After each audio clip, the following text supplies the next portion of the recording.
Mas vamos passar para essa pauta aí, né, das bravatas. Eu classifico como bravatas, assim, até quero ver o que vocês me dizem aí, né?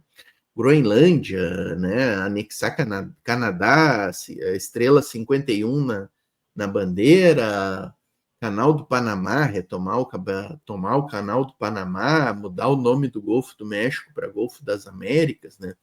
Mas, enfim, mesmo que sejam bravatas, elas repercutem, né? Elas vão criando um clima e vamos entrar nessa pauta aí. Enquanto o Victor me manda aí este vídeo aí, vamos colocar esse vídeo. Já mandei, tá no WhatsApp. Só um detalhe: se você ficar falando das bravatas do Trump, mas o Lula assume a presidência dos BRICS este ano. Assumiu já assumiu. Então, já começou, né? Foi no dia 1º. Quer dizer, não precisa esperar muito, porque vai vir bravata mesmo. Não, eu tô até surpreso que não veio nada aqui para o Brasil ainda, né? Alguma coisa assim, vamos tomar a Amazônia, sei lá o que ele vai lançar para o Brasil, não. Vamos pegar a base de Alcântara à força, sei lá o que eles vão inventar, né? Mas assim, tu falou da aprovação do Boric aí, que é baixa, né? O Lula também está com uma aprovação baixa aqui dentro do contexto político que a gente está vivendo, né? Mas a Cláudia, que nós vamos falar dela agora aí do México, né?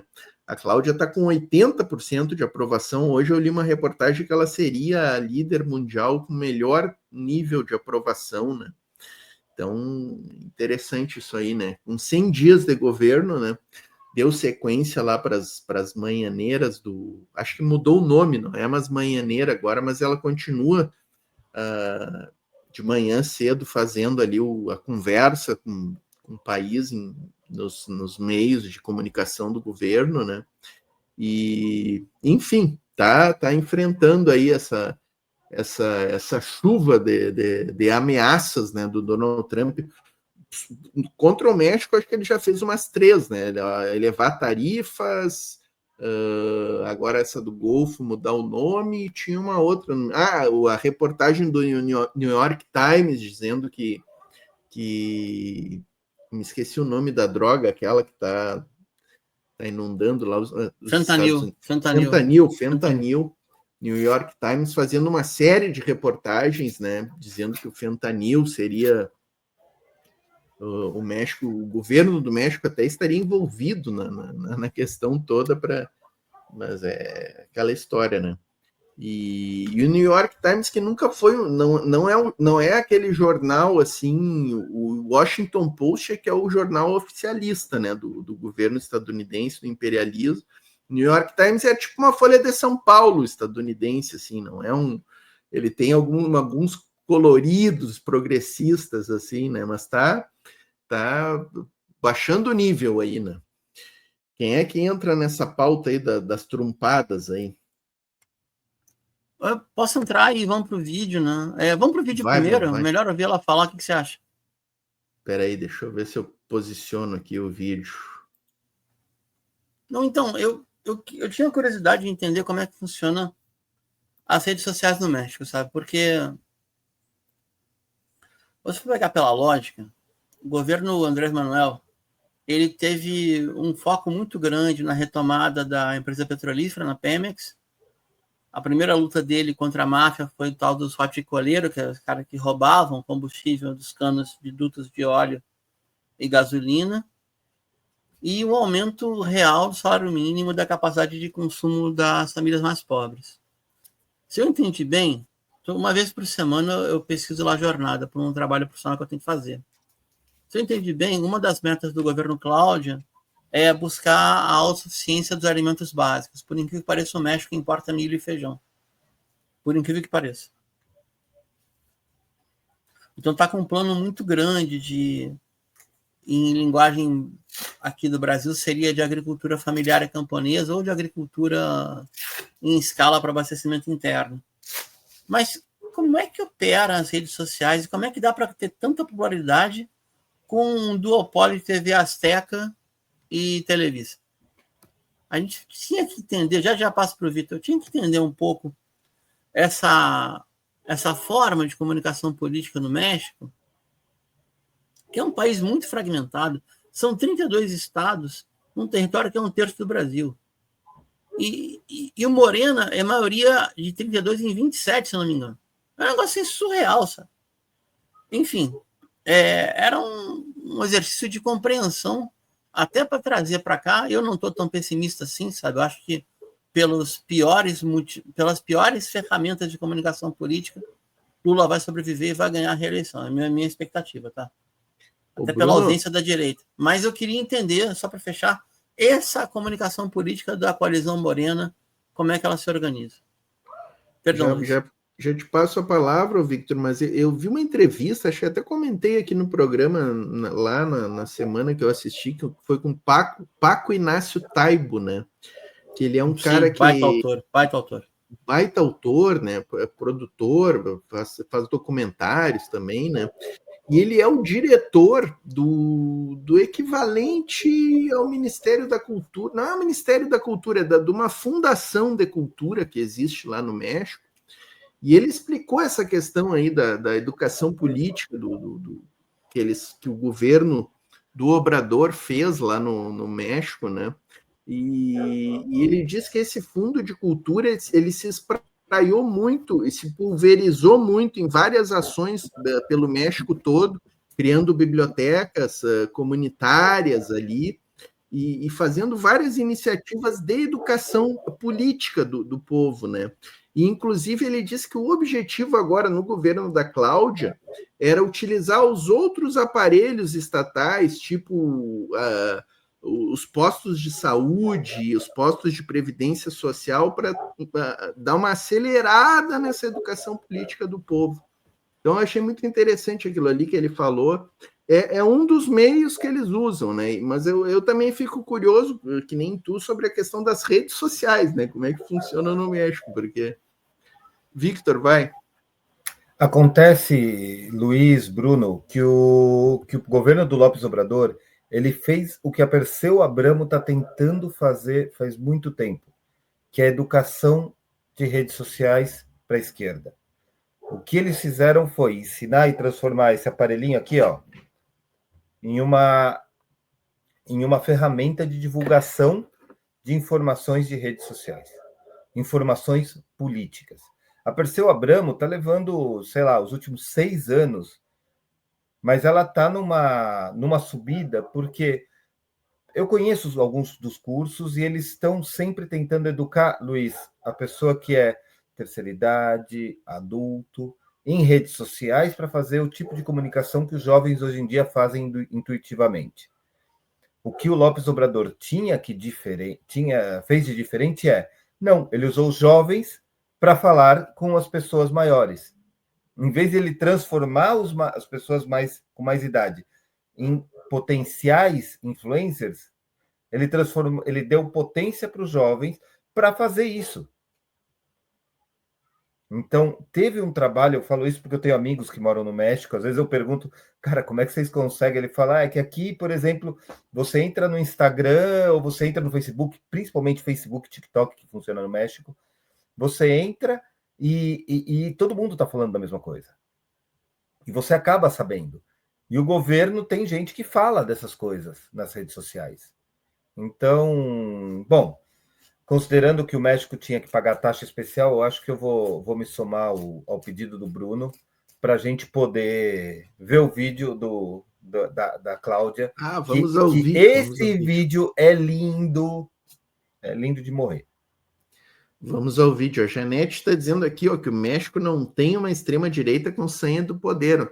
Tem, tá, Janete? Tem lá, só que eles não têm força. Tem, que tem, só não tem poder. Governou, fraudou a eleição 3 vezes seguidas. Exatamente. Matou um candidato, que era só reformista, o Itonaldo Colossi, em 94. Tem sim, Janete, tem sim. Tem, tá, Janete? Eles só não estão com muita força, não estão conseguindo. É exatamente isso que a gente está comentando aqui. O governo tem atuado bem para os antídotos, né, contra essa extrema-direita, né? Mandar um abraço aqui, Pinguinho, Sidney Cripa, além da Janete, quem mais está por aqui? Regina Alves, professora antifascista, o Stepherson, muita gente aqui, o Rafael Fernandes, Nossa brigada de membros e de moderadores está em peso aqui no chat. Marina Castro, sempre presente também. Quem mais? Ademir Bernardo da Silva, grande presença. Muita gente aqui. O Saraiva chegou por aqui. O Doutor Angelical, Macaco Tigre. Galera de fé, a galera que está sempre junto conosco está por aqui. Teve uns que chegaram lá no começo da live, eu vi que o Sidney Cripa já andou atuando ali na moderação, já meteu uns 2 cartões vermelhos assim no primeiro minuto da live para dar o tom, né? Vamos assistir o vídeo, vamos assistir esse vídeo aqui da Cláudia Sheinbaum.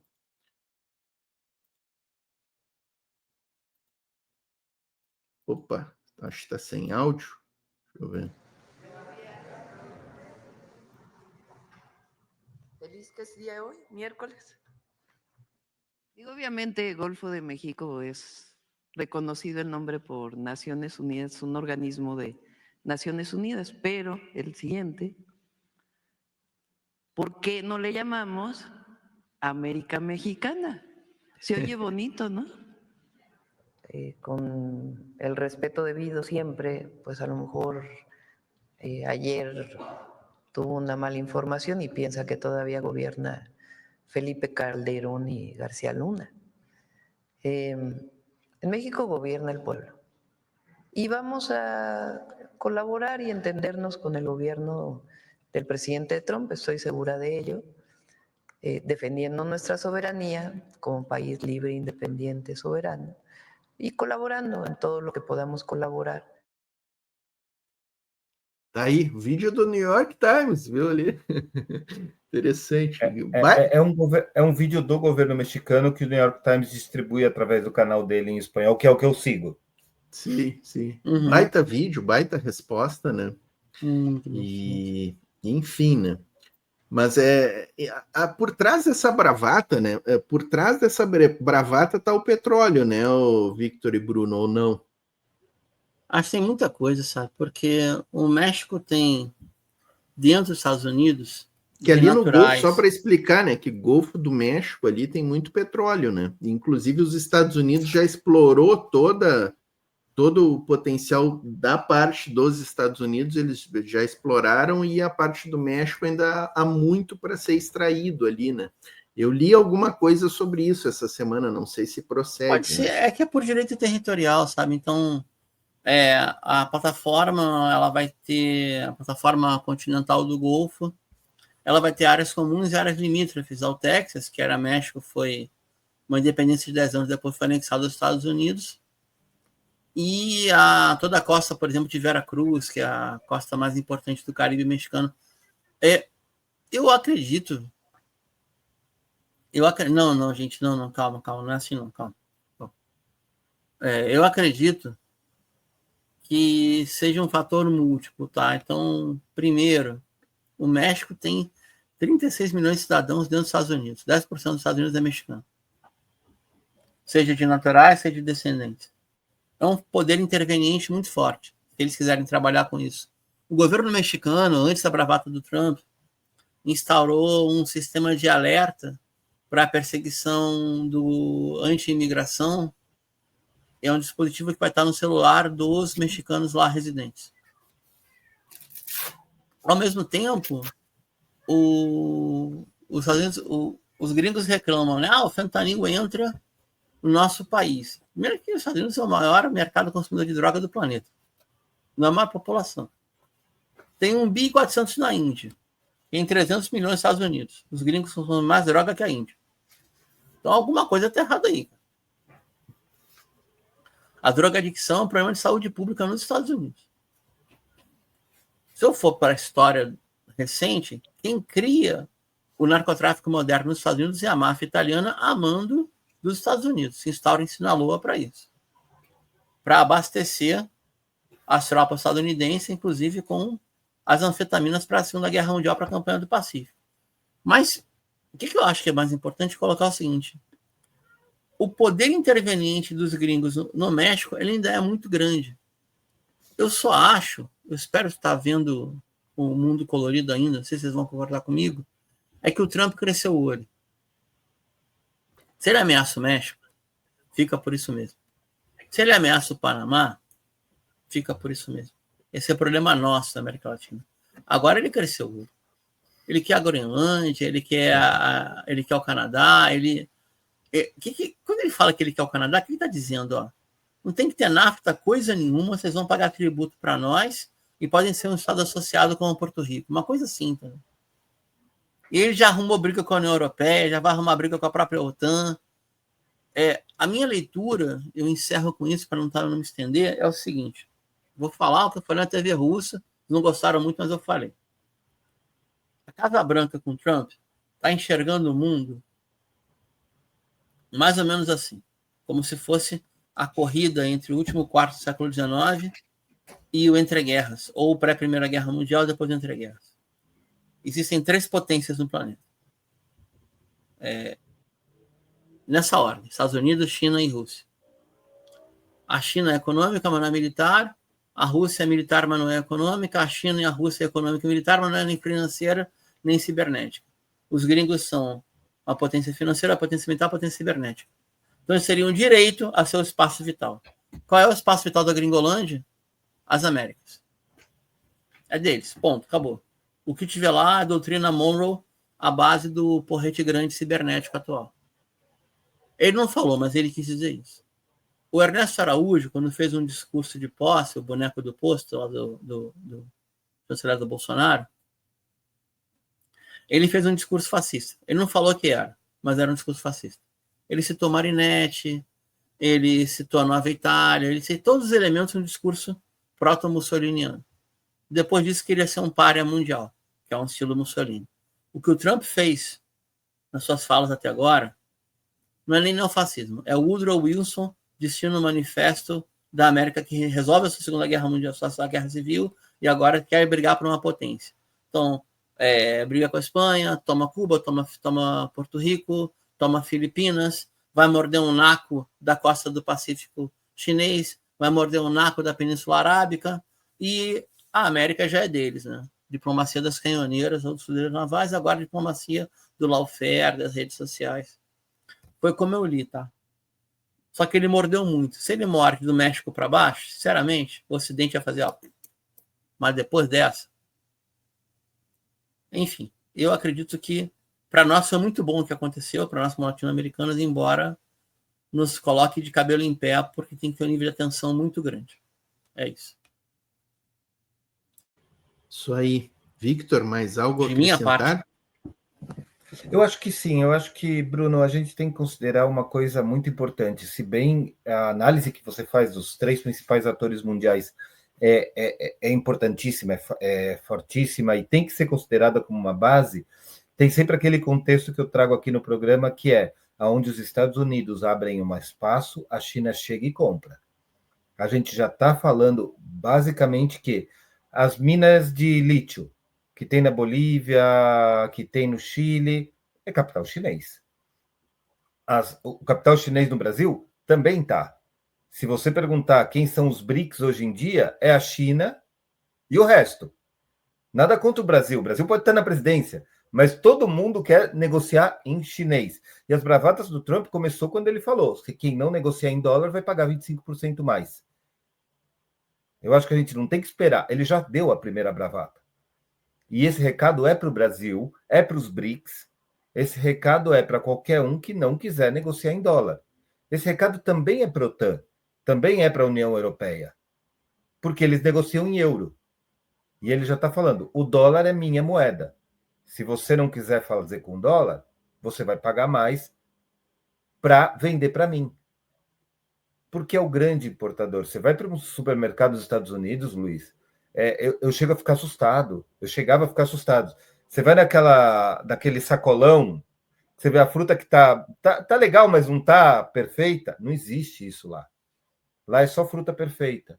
Sabe onde você encontra as frutas que não estão perfeitas? Nos bancos de alimento. Porque nos Estados Unidos tem muita, mas muita fome.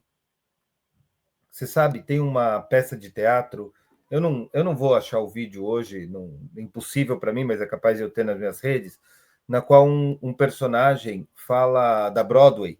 Ele fala, olha aqui, na capa do New York Times, 10 mil pessoas para 100 vagas de varredor de rua em Nova York. O que vão fazer as outras 9.900 pessoas que se candidataram a essa vaga? 100 vão ter emprego. E as outras 9.900 pessoas que queriam esse emprego? Eu acho que as bravatas do Trump são, primeiramente, para esconder que ele não tem nenhum projeto de governo. Ele tem um projeto político, mas não é um projeto de governo. Muito menos econômico. Os Estados Unidos têm uma enorme dívida pública. Aqui no Brasil a gente fica assustado porque o Haddad foi mal interpretado, mas, cara, a enorme dívida pública dos Estados Unidos é absurda. Ele tem que forçar guerras para manter a indústria armamentista movimentando, porque são quem financia de verdade a política nos Estados Unidos, são esses grandes lobistas. E a gente está achando que, de verdade, o Trump não vai fazer uma guerra. Eu lembro quando ganhou o Bolsonaro, eu lembro de uma conversa que eu tive com o Carlos Tibúrcio. Não sei se você conhece, Luiz, Bruno. O Carlos Tibúrcio é um jornalista que escrevia os discursos do Lula nos 2 primeiros mandatos. E por questões familiares, eu conheço ele pessoalmente, a gente foi comer uma pizza em São Paulo, e eu falava, cara, meu problema com o Bolsonaro é que ele tem um pé na caserna. Então, meu maior medo é que ele dê um golpe. Demorou 4 anos para o Tibúrcio falar, porra, Vitor, você escreveu isso daí num guardanapo, eu deveria ter guardado o guardanapo. Deveria inferno, mesmo, com certeza. Que inferno você ter falado isso. Eu falava, mas é minha área. Eu vejo a repetição de padrões políticos, econômicos e sociais em países diferentes, Bruno. Você sabe tão bem quanto eu, porque você também cobre América Latina e internacional. Tudo o que acontece na Argentina, acontece no Brasil, acontece no Chile, acontece na Bolívia, com as suas nuances sociais, mas se repetem.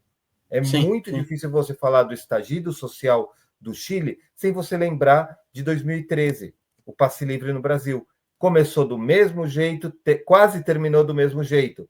A diferença qual que era? Era uma presidente de esquerda no Brasil e no Chile era um presidente de direita. Então as nuances a gente vê, mas o movimento começa e se repete muitas vezes em toda a América Latina e em distintos lugares do mundo. Tanto que, Luiz, quantas vezes você ouviu falar da primavera papapá? Primavera síria, primavera árabe, primavera... são movimentos que se repetem e que a gente acaba normalizando essa repetição e considerando únicos. O que a gente tem que considerar, vai chegar o Trump? Vai. Bruno, discorda de mim se você puder e eu vou agradecer. Ele tem plano econômico? Não. Não Ele tem um plano político? Não. Ele tem algum norte do seu governo que não seja uma retórica agressiva, repetitiva e ignorante que nem tinha o Bozo? Não, não tem. Porque é isso que a gente pode e vai esperar do Trump. Qual é o problema? O problema é que a Corte Suprema dos Estados Unidos deu a ele a liberdade de invadir o Canal do Panamá com as tropas e não ser questionado por isso. Deu a ele o poder para invadir o México, para fechar a fronteira do outro lado da fronteira, e ele não vai ser questionado por isso. Ele deu o poder para ele tomar a base de Alcântara, como você fala, e não ser questionado por isso. E o Álvaro Uribe, quando pede tropas brasileiras, ele estava sendo nada mais do que sarcástico, porque o que ele estava pedindo era tropas norte-americanas para invadirem a Venezuela e poder ter acesso ao principal reservatório de petróleo da América Latina, e ele não vai ser questionado. Por isso, o Trump pode tudo. Ele tem uma imunidade presidencial que ele foi condenado essa semana à liberdade incondicional. Essa foi a sentença, liberdade incondicional. Então, se o Trump quiser invadir a base de Alcântara, acabar com a Cracolândia, invadir a Venezuela, tomar os gases naturais da Venezuela e transformar isso numa empresa americana, ele pode. Eu lembro de estar em Honduras e ver como tinha gente falando inglês em Honduras nas manifestações quando caiu o Manuel Zelaya. Tinha muito gringo, era absurdo a quantidade de gringo que tinha lá. Então, não sei. Dá para falar de bravadas do Trump? Dá, Luiz. Ele já começou.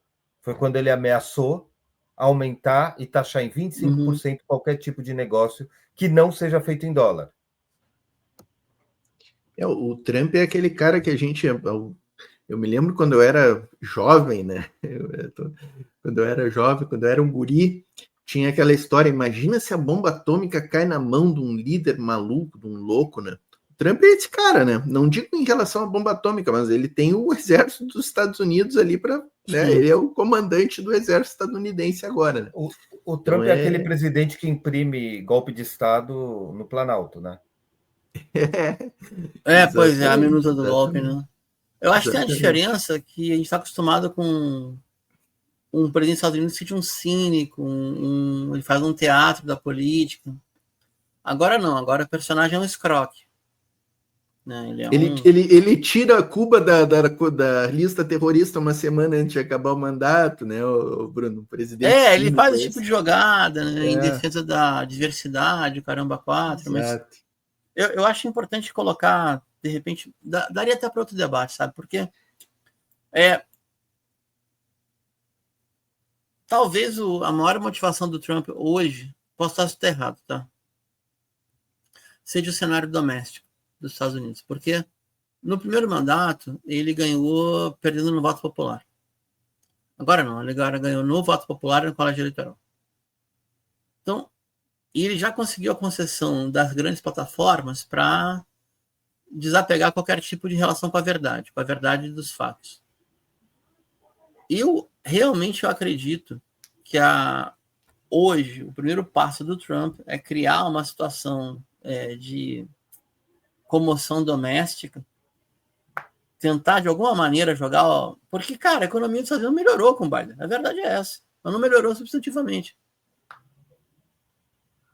A economia... Qualquer governo social-democrata vai ter uma gestão melhor que um governo neoliberal. Ponto, acabou. Com nuances. Então, o que a gente está vendo é um escroque, um canalha à frente da superpotência, mas que ele precisa dar um jeito no seu cenário doméstico, de modo que, de alguma forma, a população embarque nas suas aventuras. Eles já arrumaram uma fórmula maravilhosa, né? Que já não tem mais soldado gringo morrendo.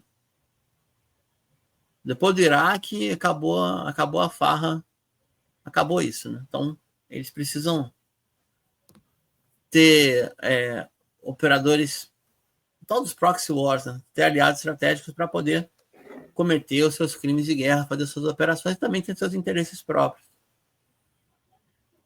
Mas, enfim, só estou complementando o Victor, porque tem um elemento doméstico aí que era bom ser levado em conta, mas, em geral, você tem razão, né? A bravata de alguém que está diante da superpotência militar e tem o aval institucional do seu país para fazer o que bem entender é perigoso. Realmente é perigoso. Voltou o Luiz, eu já estava assustado, voltou o Luiz, eu falei, pronto, agora que o programa não acaba mesmo, a gente já estourou quase mais de uma hora. Estamos estourados já, gente. Eu falei, agora não acaba. A gente sempre estoura. Mas, eu queria responder uma pergunta. Fui ver no cantinho do computador e minha bateria estava indo, eu olhei para a tomada e ela estava fora da tomada. Eu fui ali ligar, só isso. Não, eu só queria responder Temos que falar da Venezuela, hein? Do Kripa, do Sidney Kripa, que ele fala, se ele taxar a China, vai também taxar os Teslas do Elon Musk. O Elon Musk foi denunciado hoje pela agência que fiscaliza a Bolsa de Nova York por ter mentido sobre quanto dinheiro ele tinha quando ele comprou o Twitter. Só para você ter uma ideia, já vai chegar aí o primeiro perdão presidencial, vai ser para Elon Musk, porque ele foi denunciado hoje pela agência federal que investiga a Bolsa de Valores, a SEC de Nova York. Vamos lá, tem que falar de Venezuela? O Boric falou mal da Venezuela. Pronto. Só antes da Venezuela, assim, mandar um abraço para o Saraiva, que o Saraiva tá driblando as leis da monogamia, como ele mora ali em Livramento, ele diz que tem uma namorada no Brasil e uma no Uruguai, né? O Saraiva é esperto. Não é ilegal. Meu pai casou com a minha mãe no Brasil e ele era solteiro no Chile. Ele tinha dois passaportes, então não vem com essa, não. Tá valendo, ó.